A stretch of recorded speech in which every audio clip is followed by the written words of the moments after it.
esteja convosco. Ele está no meio de nós. Proclamação do Evangelho de Jesus Cristo, segundo São Marcos. Glória a vós, Senhor. Naquele tempo, o rei Herodes ouviu falar de Jesus, cujo nome se tinha tornado muito conhecido. Alguns diziam: João Batista ressuscitou dos mortos, por isso os poderes agem nesse homem. Outros diziam: é Elias. Outros ainda diziam: é um profeta como um dos profetas. Ouvindo isso, Herodes disse: ele é João Batista, eu mandei cortar a cabeça dele, mas ele ressuscitou. Herodes tinha mandado prender João e colocá-lo acorrentado na prisão. Fez isso por causa de Herodíades, mulher do seu irmão Filipe, com quem se tinha casado. João dizia a Herodes: não te é permitido ficar com a mulher do teu irmão. Por isso Herodíades o odiava e queria matá-lo, mas não podia. Com efeito, Herodes tinha medo de João, pois sabia que ele era justo e santo, e por isso o protegia. Gostava de ouvi-lo, embora ficasse embaraçado quando o escutava. Finalmente chegou o dia oportuno. Era o aniversário de Herodes. E ele fez um grande banquete para os grandes da corte, os oficiais e os cidadãos importantes da Galileia. A filha de Herodíades entrou e dançou, agradando a Herodes e seus convidados. Então o rei disse à moça: pede-me o que quiseres e te darei. E lhe jurou dizendo: eu te darei qualquer coisa que me pedires, ainda que seja a metade do meu reino. Ela saiu e perguntou à mãe: o que vou pedir? A mãe respondeu: a cabeça de João Batista. E voltando depressa para junto do rei, pediu: quero que me des agora num prato a cabeça de João Batista. O rei ficou muito triste, mas não pôde recusar.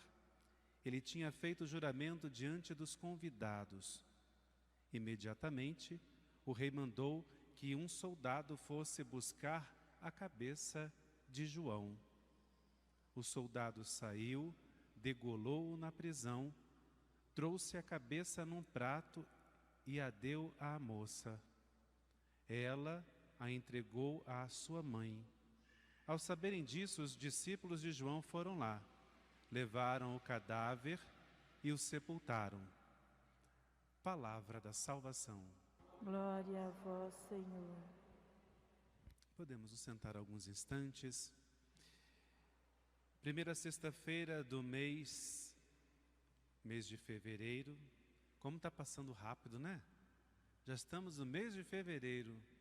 Daqui a pouco a gente já chega na primeira semana, na primeira sexta-feira do mês de março. E já adiantava, encontrei com a dona Sofia ali embaixo. Então, como propósito,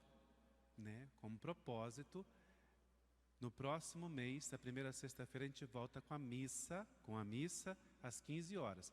Se tiver um pouco mais de largueza, a gente faz também a via sacra, tá bom? Talvez até a gente encaixe a via sacra ali antes e vamos voltando à atividade. Mas a missa certamente terá, só se os ventos soprarem ao contrário. Mas nós colocamos diante desse Deus amor para que Ele possa conduzir a nossa história, claro, sempre. Então, promessa para o próximo mês, às 15 horas, nós voltarmos com a missa. Se tiver, fiquem atentos, porque a gente vai avisar no decorrer do mês, ali na semana que antecede a primeira sexta-feira, como que será direitinho, tá bom? E vamos então às leituras de hoje. Primeira leitura da carta aos Hebreus, já encerrando esta bela carta, orientações belíssimas para os contemporâneos da carta, do autor da carta, mas também para cada um de nós. O que nós podemos destacar lá? Amor fraterno, a vivência de santidade no matrimônio, podemos dizer, junto com santidade, respeito, castidade. Porque muitas vezes a gente fala de castidade, pensa só, essa é a realidade para o jovem, a proposta da igreja, somente para o jovem. Mas o casal também é convidado a viver essa mesma realidade, quando se é necessário. Claro que o religioso, a religiosa também é convidado a viver. Então toca todo o estado de vida, todo ele. Então a vivência, o respeito dentro do matrimônio. O matrimônio seja honrado, diz o texto de hoje. Convite oportuno para aquele período que certamente deveria ter adultérios, e também para o nosso tempo, porque não estamos fora desta realidade. Há muitos casamentos, muitos matrimônios que se desfazem por causa da infidelidade. Então, cabe para nós também. Amor, claro que fala do amor fraterno, mas mostra o outro lado de uma forma de amar. Amar aquilo que não convém. Quando diz assim, ó, que o amor ao dinheiro não inspire a vossa conduta. Será que o nosso tempo está isento, está fora desse contexto da palavra de Deus? É claro que não precisa muito raciocínio. Há uma busca exagerada desse dinheiro, do ter, eu quero ter, eu quero ter. E muitas pessoas são movidas somente por isso. Exclui tudo o que está à volta, exclui Deus. E foca o olhar somente nessa busca exagerada do ter. Eu quero ter mais, eu quero ser o mais rico. Porque vai ter a sensação de todo-poderoso. Por isso que Deus não existe. Porque tudo está nas minhas mãos. Eu tenho, eu vou lá, compro. Claro, a gente sabe que o dinheiro, ele só não compra a vida. Ah, mas compra a saúde, eu posso... Será? Claro que não. Claro que não. Então, as orientações são riquíssimas, porque vai conduzir cada um de nós à tomada de consciência de que esses valores precisam ocupar um grau inferior ao grau que Deus precisa ocupar. Aí vem aquela nossa puxada de tela aqui, vamos dizer que tem uma grande tela de computador, nós pegamos e puxamos o quê? 10 mandamentos. O primeiro deles, amar a Deus sobre todas as coisas. Da mesma forma que Deus me ama, já que hoje é a primeira sexta-feira do mês, Sagrado Coração de Jesus. Falar do coração de Jesus é falar desse amor generoso. Deus é tão generoso que, mesmo sabendo que muitos de nós não vai dar importância a esse conteúdo, Ele ainda apresenta. Inspira pessoas para escrever. Foi o que aconteceu com o autor da carta. Escreveu. E essa riqueza está sendo passada para nós. E não pode parar em nós. Precisa ser colocada diante de tantos outros, para que eles possam também, talvez, ser inspirados a se abrir a Deus, permitir que o amor de Deus penetre nos seus corações e possam expressar, testemunhar o amor de Deus ao outro. O amor fraterno. O amor fraterno que vai possibilitar outra realidade que é apresentada também na carta aos Hebreus no dia de hoje. Hospitalidade, acolhida. E aí nós podemos até mesmo nos perguntar, será que eu tenho sido acolhedor? Será que eu tenho sabido amar o meu irmão como Deus deseja, sonha para a nossa vivência como irmãos, lembrando, é claro, sempre aquele adicional de que esse meu irmão, este meu próximo, é até mesmo aquele que eu não tenho tanto afeto, ou então que eu o considero como inimigo. Eu preciso me lançar este desafio.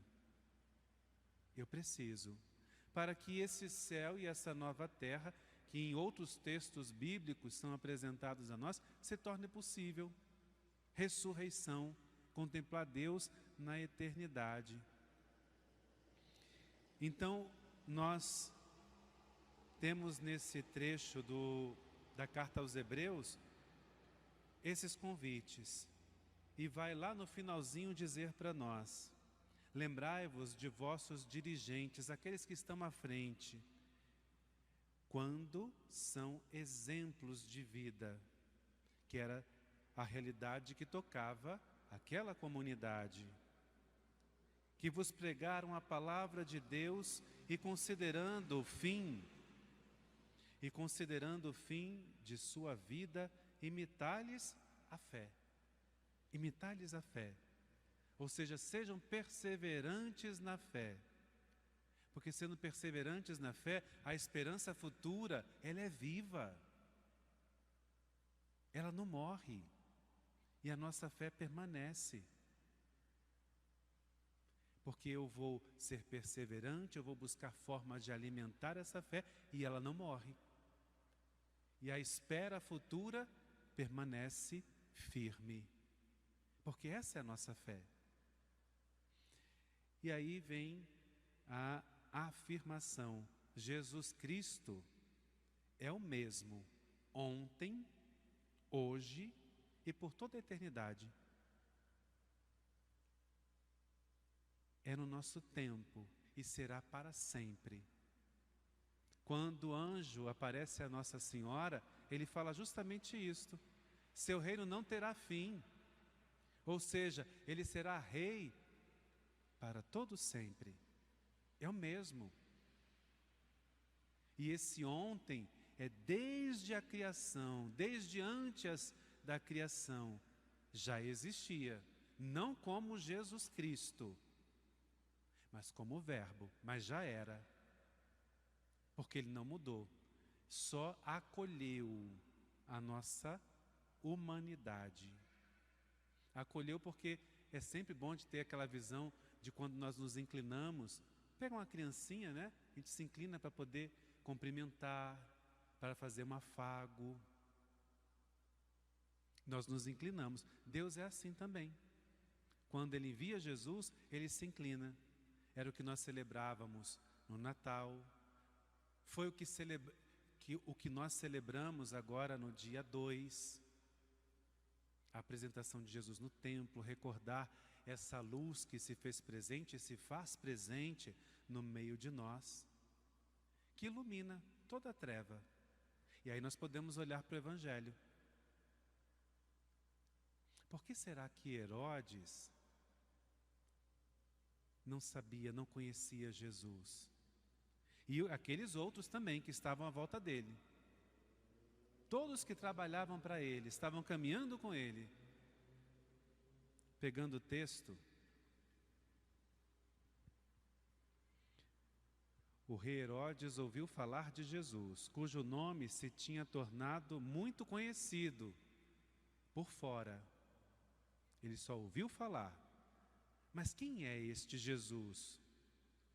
Alguns diziam: é João Batista, ressuscitou dos mortos. Outros: é Elias. Outros: é um dos profetas, como tantos outros.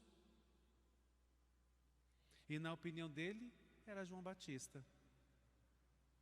Claro que hoje nós sabemos que João Batista veio preparar o caminho. Jesus é Deus se revelando para nós. Mas era preciso preparar o caminho. E João Batista é esse canal que a graça de Deus foi derramada como preparação para acolher Jesus. Mas nós temos a certeza de que nem todos acolhem e vão acolher Jesus. E aí nós percebemos, Deus enviou Jesus para todos, para salvar todos. Mas também nós podemos dizer, mas nem todos serão salvos. É muito claro isso, né? Porque para ser salvo eu preciso crer em Jesus Cristo, mas não somente crer de boca. Eu preciso crer vivendo a palavra, adequando a minha conduta à conduta de Jesus, ao que Ele falou também. Então isso era obscuro para eles, eles não conheciam, ouviam falar de Jesus, mas não sabiam quem era Jesus. Por quê? Faltava intimidade. E para nós também é a mesma coisa. Se eu não formo intimidade com esse coração de Jesus, com este Jesus na sua essência, amor que se dá, então eu não vou conhecer Jesus. Eu vou conhecer o Jesus que eu tenho na teoria. É bom? É. Me revela? Sim. Mas eu preciso fazer experiência com esse Jesus, na caminhada, no me tornar canal de graça na vida do outro, no fazer da minha vida algo que agrade a Deus, sendo reflexo do Cristo. Eu sempre gosto de falar isso, sendo reflexo do Cristo para o meu irmão, testemunho. Isso a cada dia. Difícil? É. Mas a cada dia eu preciso lançar o desafio para mim mesmo.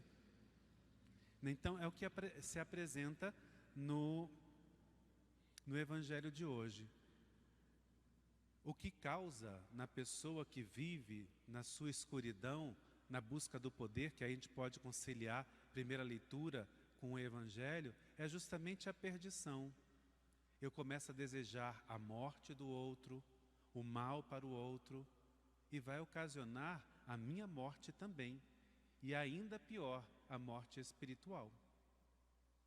A morte daquilo que eu trago aqui dentro, que é justamente o que eu vou apresentar a Deus. Na realidade de Herodes, o apego ao poder, o apego à vivência do adultério, porque vivia com a sua cunhada, porque Herodíades era irmã do seu, aliás, era esposa do seu irmão. E ele vivia com ela. Por isso que as palavras de sabedoria, as palavras de Deus incomodavam Herodíades. Mas quem são os Herodes de hoje, as Herodias de hoje, que ao ouvir falar da verdade de Deus para o nosso tempo, se incomodam? Às vezes nem está dizendo nada em relação diretamente para eles, mas se incomodam. Boa dica para nós. Que a palavra de Deus, pela ação do Espírito Santo, possa abrir espaço, alargar os nossos corações e tornar possível a nossa transformação a partir de uma intimidade com esse Deus. Não por outro meio, mas de uma intimidade com esse Deus. De forma gradual, temos a vida inteira, mas que Ele possa nos transformar pela ação do Espírito, de acordo com Sua palavra. Que assim seja. Amém.